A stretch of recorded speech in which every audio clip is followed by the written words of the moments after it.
Mr. President. Hi, Mr. President. Okay, thank you very much. This is big stuff.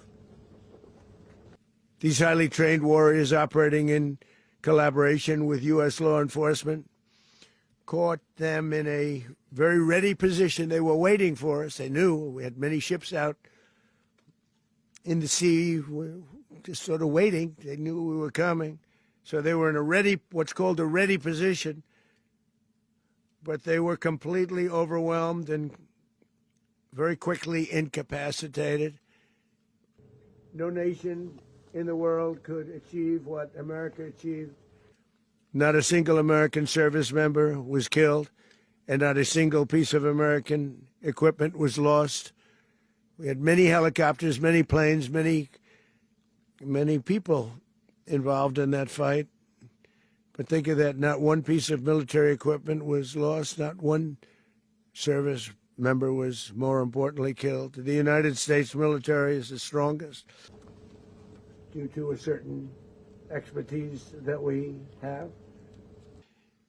We're going to run the country until such time as we can do a safe, proper, and judicious transition. So we don't want to be involved with having somebody else get in, and we have the same situation that we had for the last long period of years. So we are going to run the country until such time as we can do a safe, proper, and judicious transition. And it has to be judicious because that's what we're all about. Maduro and Flores have been indicted in the Southern District of New York. As everyone knows, the oil business in Venezuela has been a bust, a total bust, for a long period of time. They were pumping almost nothing by comparison to what they could have been pumping and what could have taken place.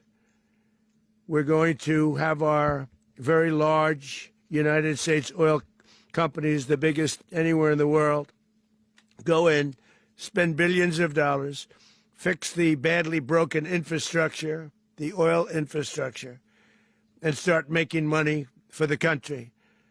And we are ready to stage a second and much larger attack if we need to do so. So we were prepared to do a second wave if we needed to do so. We actually assumed that a second wave would be necessary, but now it's probably not.